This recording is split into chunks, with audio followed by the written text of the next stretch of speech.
열왕기 상하는 이스라엘의 왕들에 대한 이야기를 기록한 성경입니다. 그런데 이 열왕기서를 우리가 가만히 읽어보면 왕들의 이야기만 기록된 것이 아니라 함께 기록하는 이제 한 부류의 사람이 있는데요. 그들이 누구냐면 바로 선지자라는 사람입니다. 그렇습니다. 열왕기상의 말씀은 이스라엘의 왕들의 이야기와 함께 선지자에 대한 이야기가 함께 소개되는 말씀입니다. 그렇다면 열왕기서는 왜 선지자들의 이야기가 함께 소개되고 있는 것일까요? 정말이지 긴 설명이 필요한데 간단하게 이야기하면 하나님은 이 열왕기서를 통해서 이스라엘의 진정한 왕이 누군지를 이 글을 읽는 모든 독자들에게, 먼저는 이스라엘 백성들에게 알도록 하기 위해서 이와 같은 일을 하십니다. 이것이 무슨 말이냐면 하나님께서 처음 이스라엘 민족에게 왕을 세운 것은 하나님의 통치와 다스림이 왕을 통해서 백성들에게 흘러가도록 하기 위해서, 하나님이 어떤 분이신지를 백성들로 하여금 알게 하도록 위해서 하나님은 왕을 세우셨습니다. 그런데 어느 날부터 왕이 하나님의 율법을, 말씀을 지키지 않습니다. 더 나아가 우상을 만들고요. 왕들이 우상을 섬기기 시작하자 하나님을 멀리하는 이제 지경에까지 이르게 됩니다. 더 이상 왕은 백성들에게 하나님을 선보일 수 없는 그런 존재가 되어버린 거죠. 왕의 기능을 상실해 버립니다. 그때 하나님이 누구를 보내시냐면 선지자를 보내십니다.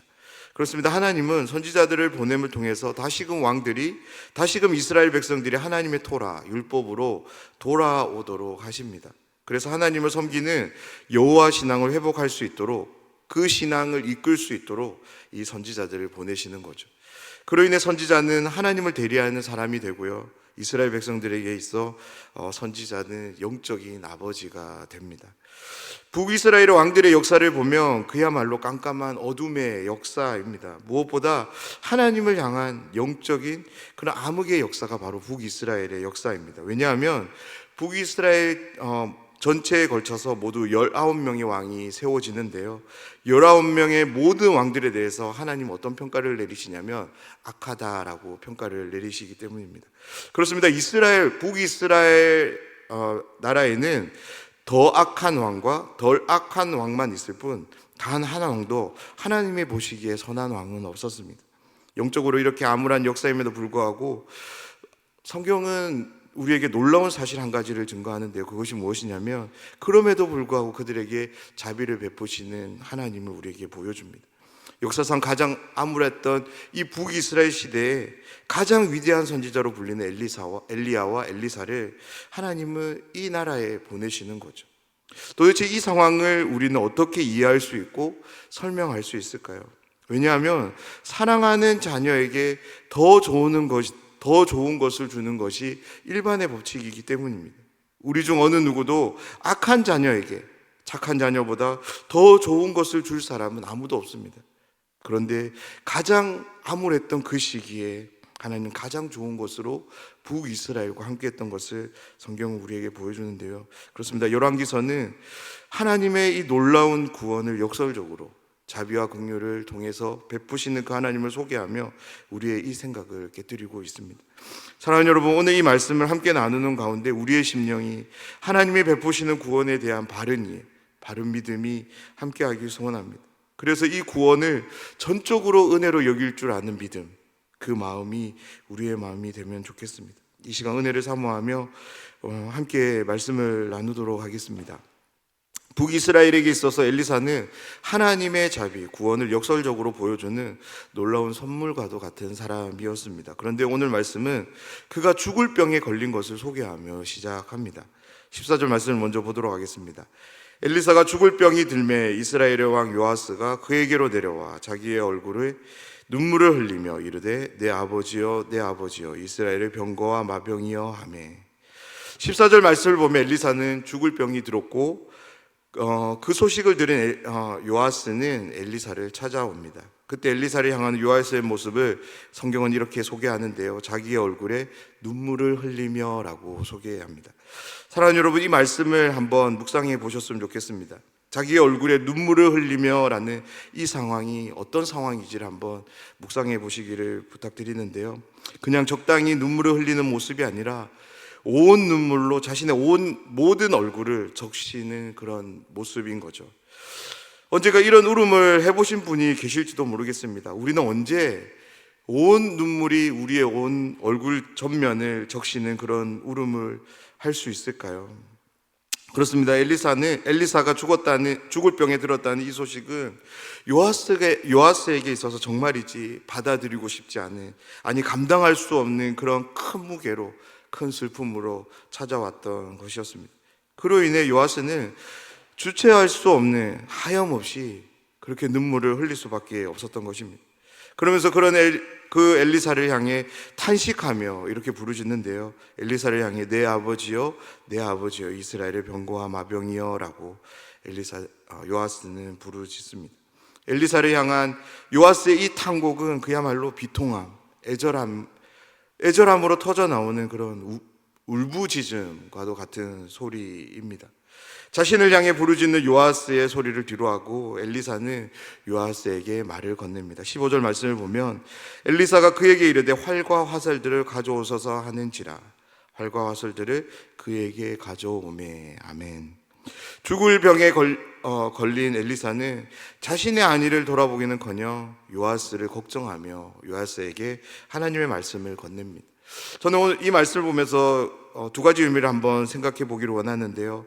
먼저는 엘리사의 충성됨을 우리가 한번 생각해 보면 좋겠습니다.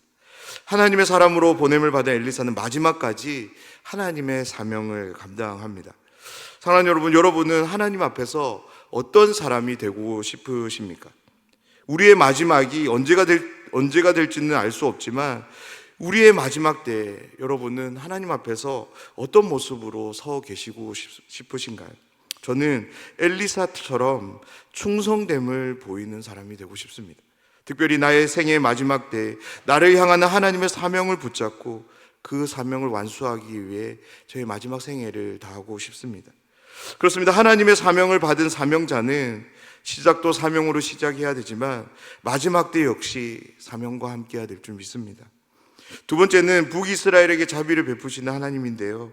어제 나눈 말씀을 우리가 다시 한번 기억해 보면 마지막 부분에 요아스에 대한 하나님의 평가의 말씀이 이렇게 소개됩니다. 11절 말씀인데요. 제가 한번 읽어드리겠습니다.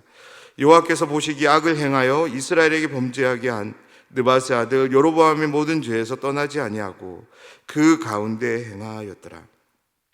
요아스에 대한 하나님의 평가가 어떠하냐면 악을 행했고 여로보암의 모든 죄에서 떠나지 아니하고 그 가운데 행했다라고 성경은 기록합니다. 그런데 오늘 말씀을 보면 하나님이 보시기에 악을 행한 이 요아스에게 하나님의 엘리사를 통해서 자비, 긍휼을 베풀고 계십니다. 16절 말씀인데요. 또 이스라엘 왕에게 이르되 왕의 손으로 활을 잡으소서 하매 그가 손으로 잡으니 엘리사가 자기 손을 왕의 손 위에 얹고. 16절을 시작으로 요아스를 향한 하나님의 자비, 긍휼이 엘리사를 통해서 소개됩니다. 그 자비는 바로 아람 나라와의 전쟁에서 이기게 되고 그로 인해 빼앗긴 성읍을 되찾게 되는 이스라엘 영토의 회복에 대한 구원의 말씀이었습니다. 그런데 이 자비가 시험의 형태로 주어진다는 것을 우리는 기억해야 됩니다. 다름 아닌 요아스의 믿음을 확인하는 시험인 것입니다. 엘리사는 요아스에게 활을 잡으라고 말씀합니다. 계속되는 말씀을 보면 동쪽 창을 열라고 하고요, 그곳을 향해 활을 쏘라고 명령합니다. 갑작스러운 명령이지만 요아스는 엘리사의 말을 듣고 자신이 열어놓은 동쪽 향을 향해 힘껏 활을 당겨서 화살을 쏩니다. 그때 엘리사가 요아스에게 무엇을 얘기하냐면 이 화살은 여호와를 위한 구원의 화살입니다. 곧 아람에 대한 구원의 화살인 것을 정확하게 밝혀줍니다. 왕이 곧 아람 사람을 멸절하도록 아벡에서 전쟁을 하게 될 것입니다 라고 소개하고 있는 거죠. 그리고 엘리사는 다시 요아스에게 활을 집으라고 말하는데요, 엘리사의 말을 들은 요아스는 화살을 집어들고요, 그때 땅을 치라고 엘리사가 또한 말씀합니다. 이 부분에 대해서 이제 케일이라는 구약학자는 이 본문의 이 말씀을 앞의 상황, 다시 말해서 동쪽 창을 향해 활을 쏘는 것과 평행하게 이제 읽는 것을 이제 독려하는데요. 그래서 땅에 치는 것이 아닌 땅에 활을 쏘는 것으로 우리가 보는 것이 더 바른 독법이라고 소개합니다. 그렇게 주장하는 이유가 있는데요, 바로 이것이 요아스의 믿음을 시험하는 상황이기 때문이라는 거죠. 사랑하는 여러분, 누군가가 여러분에게 활을 주면서 땅에 활을 쏘라고 한다면 여러분은 어떻게 하실 건가요? 창공을 향해서는 얼마든지 쏠 것입니다. 왜냐하면 활이라고 하는 것은 하늘을 향해 쏘아서 적군을 맞추는 무기이기 때문입니다.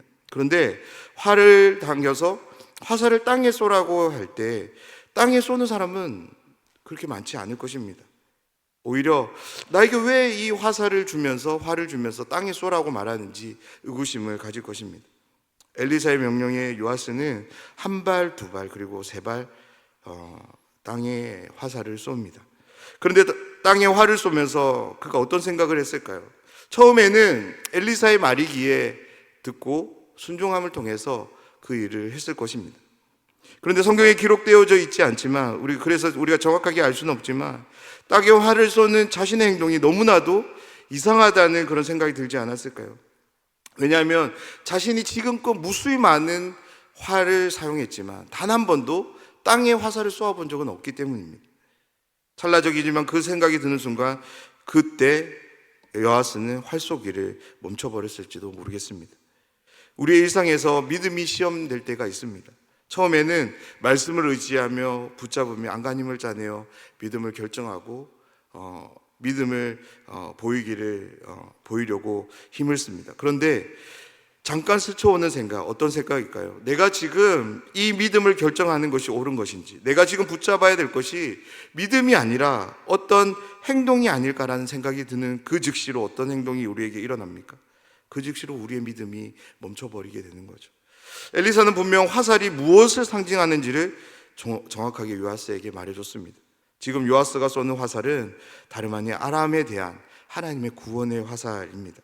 비록 지금 자신은 땅에 화살을 쏘고 있지만 그 화살이 하나님이 베푸실 구원의 화살인 것을 믿는다면 요아스는 자신의 생각과는 무관하게 참모들이 보기에 어리석어 보인다 할지라도 요아스는 엘리사의 말대로 계속적으로 땅에 화살을 쏠 수 있어야 됐던 것입니다. 활쏘기가 3번으로 그치면서 요아스에 대한 믿음의 시험도 함께 끝이 나는데요, 19절 말씀을 보면 하나님의 사람이 노하여 이르되 왕이 대6번을 칠 것이니이다. 그리하였다면 왕이 아람을 진멸하기까지 쳤으리이다. 그런즉 이제는 왕이 아람을 3번만 치리이다 하니라. 이 사건을 마지막으로 엘리사는 이제 생애를 마감하고 장사됩니다.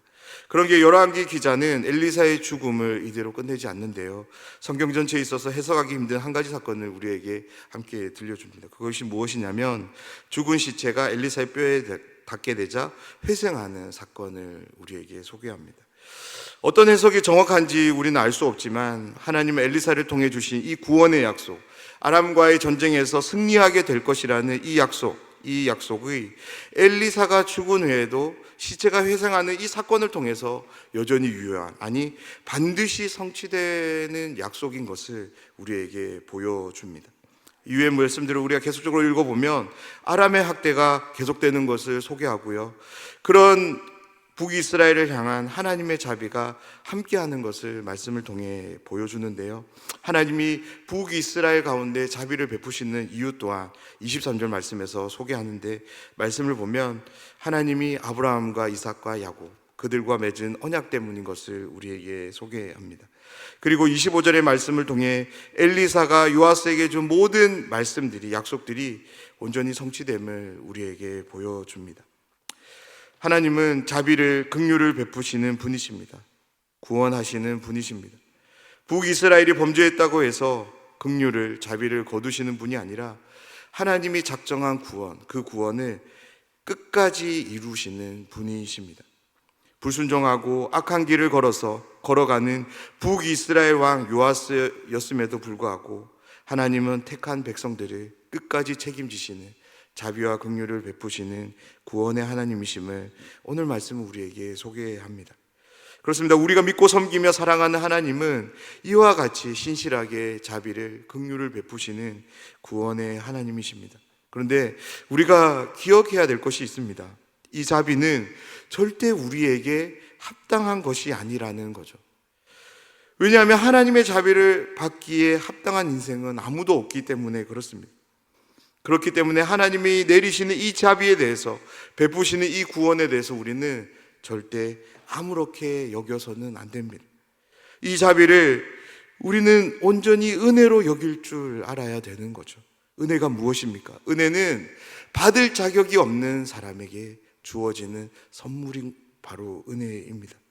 그러기 위해서 날마다 우리가 기억해야 될 일이 있는데요, 그것은 내가 누구인지를 잊지 않는 일입니다. 내가 어떤 자인지를 정확히 기억하는 일입니다. 그리고 하나님이 베푸시는 이 자비를 통해서 나에게 어떤 일이 일어났는지를 우리는 기억해야 합니다. 날마다 내가 누구인지를 기억합시다. 그리고 나에게 베풀어 주신 이 자비를 통해서 내 삶에 어떠한 일이 일어났는지, 그로 인해서 하나님이 나에게 어떤 의미가 생겼고 어떤 분이 되셨는지를 기억합시다. 그런 기억을 통해서 하나님이 내리시는 이 자비를 은혜로, 온전히 은혜로 여길 줄 알며 늘 감사함으로 살아가는 우리의 생애와 삶이 되길 주님의 이름으로 축원합니다.